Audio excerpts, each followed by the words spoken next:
इनका रेट इतना आगे बढ़ चुका है अयोध्या में, सारे लोग वहाँ पे जितने नहीं बढ़ेगी तो अपने बच्चे को पढ़ने भेजेंगे बाहर में, IPS IAS इंजीनियर कुछ ना कुछ बनेगा। हर एक मुद्दा पे हर एक जगह फेल है। ये सारे देश के सारे युवा ये बात को समझ रहे हैं। गांधी यात्रा करते रह जाए पैदल, उससे कोई अंतर नहीं पड़ने वाला है। कुछ भी होता है तो वो चुनाव के लिए ही किया जाता है, कहीं ना कहीं ऐसी मान्यता भी है। तो एक तरफ जो विपक्ष है वो मतलब मणिपुर से भारत जोड़ो न्याय यात्रा शुरू कर चुकी है, तो एक तरफ बीजेपी राम मंदिर को ला रही है। वो भले ही धर्म की आस्था वाली मामला है, लेकिन जो आमजन है उसके लिए सबसे जरूरी मुद्दा होता है रोजगार, भूखमरी, मतलब खाना वाना उन्हें टाइम पे मिले, है ना, ये सब चीज़। लेकिन आज भी हमारे देश में 80 करोड़ लोगों को मतलब राशन मिलता है सरकार के द्वारा, तो ये हमारे लिए ऑब्वियस ही बात है, सम्मानजनक बात नहीं है कहीं ना कहीं। तो इसके ऊपर हम लोग बात कर रहे हैं और बस बातचीत कर रहे हैं, डिबेट नहीं कर रहे हैं। तो एक एक जन से बात करेंगे और जानने की कोशिश करेंगे कि आपको कैसा लग रहा है या फिर आप क्या चाहते हो, ठीक है। तो कौन पहले बोलना चाहेगा? हाँ, क्या बोलना है कि देश में आज जो राम मंदिर का आप लोग मुद्दा लेके चल रही है ना। नहीं मुद्दा नहीं, आप सुने ना अभी। हाँ, तो आपको यही कहना है ना। देखिए, जहाँ रोजगार की बात है, इस देश में कितनी मंदिर है, जहाँ भी आप देखिएगा मंदिर के आसपास में कम से कम हजारों रोजगार पैदा होते हैं हर एक मंदिर के आसपास में। हमारा जो सनातन धर्म है, हम लोग के धर्म में सबसे बड़ा चीज़ है कि हर एक चीज़ किसी न किसी के लिए पर्टिकुलर किसी न किसी के लिए बनाया गया है। कोई पूजा होता है तो कोई फूल बेचता है, कोई प्रसाद बेचता है, तो वो भी एक तरह का रोजगार है। हर एक कोई पढ़ा लिखा नहीं है इस देश में, हर एक कोई पढ़ लिख के अभी कलेक्टर IPS IAS नहीं बन सकता है। तो ये जो चीज़ है, तो कभी भी धर्म से और रोजगार को दोनों को एक साथ आप जोड़ के चलिए कि जहाँ धर्म से मंदिर बन रहा है तो वहाँ पे 1000-2000 रोजगार का अवसर वहाँ होगा ही। जैसे आज अयोध्या में पहले क्या था, कुछ नहीं था। आज के डेट में आप जाइए अयोध्या, हम लोग तो अभी देख रहे हैं जैसे रियल एस्टेट का वहाँ पे इतना अच्छा मार्केट अभी चल चुका है, जमीन का रेट इतना आगे बढ़ चुका है अयोध्या में। सारे लोग वहाँ पे जितने हैं कुछ ना कुछ अपना रोजगार का सेवन करने के लिए कुछ दुकान खोल के रख रहे हैं, वहाँ पे कुछ बेचेंगे, घर में आमदनी बढ़ेगी, उसको वो आमदनी बढ़ेगी तो अपने बच्चे को पढ़ने भेजेंगे बाहर में, बाहर बच्चा पढ़ेगा तो कलेक्टर IPS IAS इंजीनियर कुछ ना कुछ बनेगा। तो यहाँ जो विपक्ष का जो सवाल है, देखिए विपक्ष हर एक मुद्दा पे हर एक जगह फेल है। ये सारे देश के सारे युवा ये बात को समझ रहे हैं, सब लोग समझ रहे हैं कहीं फेल है। अब राहुल गांधी यात्रा करते रह जाए पैदल, उससे कोई अंतर नहीं पड़ने वाला है, कोई अंतर नहीं पड़ने वाला है। वो कितना भी यात्रा करे, उनके पास मुद्दा ही नहीं है। सबसे बड़ी चीज़ है अगर रोजगार का भी मुद्दा, तो 10 साल कांग्रेस सरकार में राहुल गांधी भले मनमोहन सिंह थे, रोजगार के लिए कौन सा अवसर प्रदान कर दिए युवा को। आज युवा एक बैग मोदी जी के सरकार में युवा अब कलेक्टर तो हो जाएगा, ऐसा भी नहीं।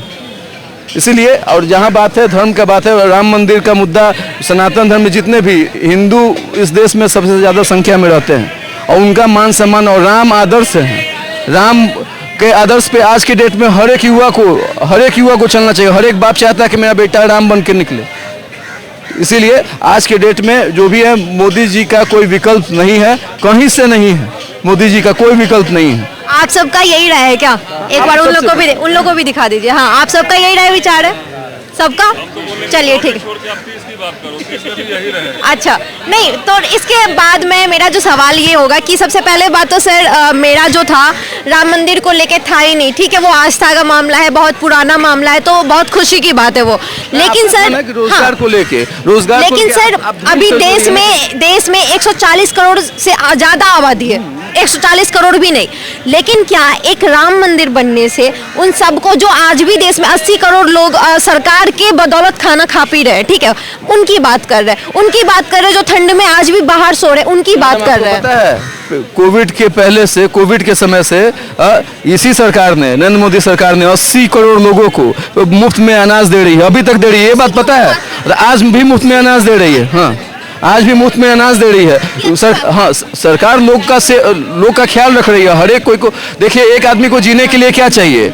एक आदमी को जीने के लिए अनाज, अन्न चाहिए, सरकार उपलब्ध करा रही है। रहने के लिए घर चाहिए, घर सरकार दे रही है सबको। गरीब को, BPL को, जितने नीचे में है, आज देखिए ना, सबको घर दिया जा रहा है, 2.5 लाख रुपए दिए जा रहे हैं। बाथरूम अच्छा से शौचालय दे रही है, अच्छा से मतलब स्वच्छता अपना ये करने के लिए शौचालय दे रही है सरकार। सब चीज़ उपलब्ध करा रही है। जहाँ तक जितना भी सरकार के बजट में है, जो भी है सरकार लोग को उपलब्ध करा रही है। और जहाँ विपक्ष का आप चाहे कहीं भी घूम के देख लीजिए, युवा से किसी से पूछिए, किसान लोग को लाभ मिल रहा है। किसान आज के डेट में हर एक डायरेक्ट बेनिफिट स्कीम आ गया है। पहले वाला नहीं था कि जो कांग्रेस सरकार के वो राजीव गांधी कहते थे कि 1 रुपया केंद्र से छोड़ते हैं तो जाके 5 पैसा मिलता है लोग को। आज तो डायरेक्ट अकाउंट में बिचौलिया बीच में खत्म हो गया।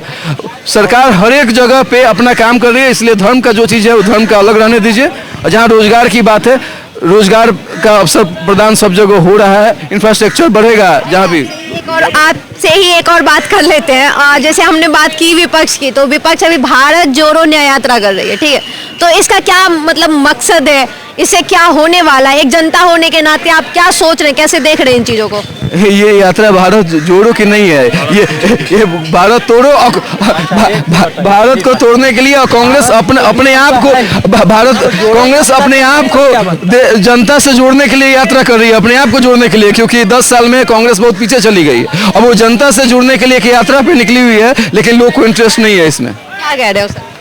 सही जो बोल रहे हैं सबको सही बोले। भारत जोड़ो न्याय यात्रा नहीं, भारत जोड़ो नहीं, भारत तोड़ो यात्रा निकला था वो। अभी निकला है, मणिपुर से फिर से निकला है भारत जोड़ो न्याय यात्रा। हाँ, तो वो जोड़ने के लिए नहीं, वो तोड़ने के लिए निकाले हैं वो। अच्छा, हाँ, लेकिन वो मणिपुर से निकला है, कहीं ना कहीं इसका एक जो बताया जा रहा है, मकसद बताया जा रहा है, ये बताया जा रहा है कि सो मणिपुर में बहुत ज़्यादा अन्याय बढ़ गया है, जिसका अभी तक कोई इलाज नहीं किया गया, इसीलिए वहाँ से विपक्ष भारत जोड़ो न्याय यात्रा निकाला। सर बताएंगे। मणिपुर का जहाँ तक मैडम बताया, सब तो सारे युवा लोग को जो भी अगर उससे मणिपुर से इंटरेस्टेड है, जो भी लोग जो जानते हैं, तो जो आज जो प्रॉब्लम है ना, ये भी देन कांग्रेस सरकार की है। ये वहाँ का 3 ट्राइब के बीच में वो झगड़ा है, और ये झगड़ा बढ़ाया हुआ वो सरकार की है, जिसके लिए और एक जगह रहने वाले जितने भी लोग हैं, किसी समुदाय के हों, किसी वर्ग के हों, वो सरकार के अंग हैं। इसीलिए सरकार किसी पे हार सो के कोई काम नहीं कर सकती है, जो कि राहुल गांधी इसलिए ना मणिपुर से शुरू किए कि वहाँ पे जो हुआ, एक समुदाय के चलते 2 समुदाय 3 समुदाय में झगड़ा था, तो एक समुदाय के चलते उसको दिखाने के लिए कि हम आपके साथ में हैं, लेकिन सरकार वहाँ संयम बरती। सबसे बड़ी बात है, आज आपको याद होगा कुछ दिन पहले इसी यहाँ पे लाल किला पे सिख भाइयों ने लाल किला पे यहाँ पे लोग चढ़ाई, किसान आंदोलन के समय में उन लोगों ने चढ़ाई किया था, झंडा भी अपना लगा दिया था। अगर सरकार उस समय अगर एग्रेसिव हो जाती, अगर गोली चलवा देती, कितने लोग मर जाते हैं? मरते तो उसका परिणाम क्या होता? इस देश में दंगा होता। सरकार बहुत चीज कदम फूक फूक के रख रही है, सरकार अपना काम कर रही है, इंटेलिजेंस अपना काम कर रहा है इसमें, और कहीं से भी इस हिसाब से 2014 के बाद देश में जो आम जनता है, उसके लिए जो मेन मुद्दा बताया जाता है वो शिक्षा है, स्वास्थ्य है, रोजगार है, ठीक है, इन सब चीज़ के ऊपर कितना काम किया है? सर आप आंकड़ों पे बात ना करें, एक आम जन होने के नाते बात करें, जो मतलब देश में रह रहा है, और बस उनके घर में क्या परिवर्तन आया 2014 के बाद, वो बात। बहुत परिवर्तन आया है। पहले 2014 के पहले, अब जैसे कि हम लोग ही हैं, हम लोग भी युवा हैं, हम लोग 500 रुपया देखने के लिए तरसते थे, आज युवा आईफोन रख रहा है, तो पैसा कहाँ से आ रहा है? लोग एक तरफ लोग कह रहे हैं कि पैसा नहीं है, लोग गरीब है। आप घूम के देख लीजिए सीपी में, सब कोई 10,000 15,000 से कम का मोबाइल नहीं रख रहा है, 599 का रिचार्ज कर रहा है, सबको इंटरनेट से जुड़ा हुआ है, डिजिटल इंडिया है। इसमें परिवर्तन हुआ है, परिवर्तन आगे भी होते रहेगा। अगर तुरंत कोई चाहे कि तुरंत सब कुछ बदल जाए, हर एक प्लेटफॉर्म पे सब कुछ, नेशनल सिक्योरिटी इतना अच्छा हुआ है। पहले यही सीपी में हम लोग बैठते थे, याद है जब पढ़ाई करते थे, IIPM के मैं स्टूडेंट रह चुका हूँ यहाँ पे दिल्ली में, भले बिहार घर है, लेकिन IIPM से यहाँ से पढ़ के यही सीपी में 3 जगह बम ब्लास्ट हुए यहाँ पे।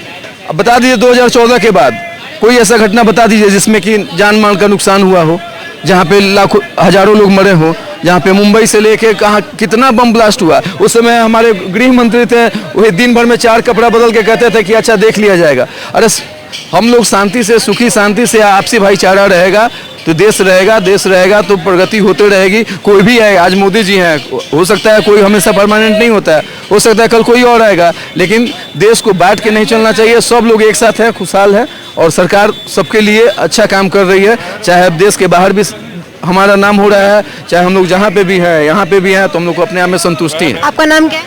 मेरा नाम चंदन सिंह। कहाँ से हैं? बिहार से। क्या करते हो? अभी वहाँ पे क्या बोलते हैं, में एसएफसी का काम है, मतलब फूड कॉर्पोरेशन का। हम भी सरकारी टेंडर लेके सरकार लोगों को अनाज पहुंचवाते हैं। वही बताया ना कि 80 लाख लोगों को 80 करोड़ लोगों को सरकार फ्री में अनाज दे रही है कोविड के समय से। सोचिए कि सरकार ये पैसा का इंतजाम कैसे कर रही है और कहाँ से करा रही है। मेरा सवाल आपसे जो सबसे पहले था यही था कि 80 करोड़ लोगों को सरकार आज भी खाना दे रही है, ये हमारे लिए गौरवान्वित बात कैसे हो सकती है? मैडम बताइए, आपके लिए नहीं हो सकती है? सबके लिए नहीं बता रहे हैं कि नहीं खाना दे रही है सरकार का।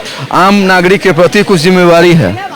अगर कोई आदमी भूखा ना मरे, सरकार एक चावल और गेहूं दे रही है तो उससे किसी का घर नहीं चल जा रहा। सरकार सब्जी देने नहीं जा रही है, लेकिन सरकार अपना एक पार्ट निभा रही है कि कोई भूखा ना मरे। बहुत लोग हैं यूज कर रहे हैं, घूम रहे हैं, खा रहे हैं। सरकार हर एक चीज, चाहे शिक्षा हो, जितना क्या बोलते हैं आज के डेट में एम्स बना, हर एक अस्पताल में बेडों की संख्या बढ़ी, अस्पताल जितना सुंदर बना है आज के डेट में जो काम हो रहा है, सरकार हर एक फील्ड में काम कर रही है। सरकार का जो दायित्व है, हम लोग का भी कुछ दायित्व है, हम लोग को भी अपना काम करना चाहिए।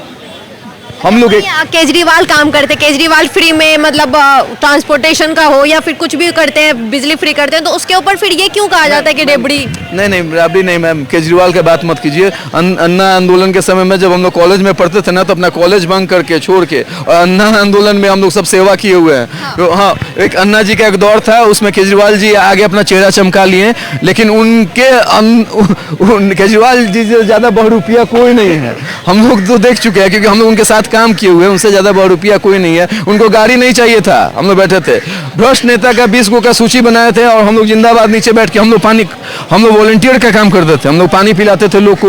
मेरे कॉलेज का 50-50, 100 लड़का हम लोग वहाँ से आईपीएम से आते थे। हम लोग कहीं भी आंदोलन हो तो अपना पैसा खर्च करके हम लोग बहुत कुछ करके देखे हैं, लेकिन उनको कुछ नहीं चाहिए था। ना सिक्योरिटी चाहिए था, ना सैलरी चाहिए था, ना VIP कल्चर चाहिए था। आज सब चीज़ भोग रहे हैं।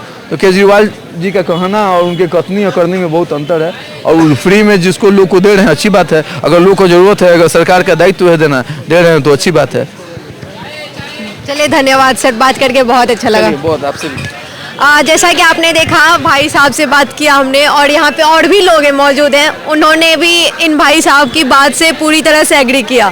अब आपसे बात हुई, मेरा पहला मुद्दा, मेरा पहला सवाल था 80 करोड़ लोगों को आज भी मतलब सरकार द्वारा खाना मिल रहा है, चाहे गेहूं चावल ही क्यों ना हो, दाल क्यों ना हो, पर ये हमारे लिए गौरवान्वित बात नहीं है मेरे हिसाब से ये। और आपको क्या लगता है, आप हमें कमेंट बॉक्स में ज़रूर बता सकते हैं। वीडियो देखने के लिए धन्यवाद।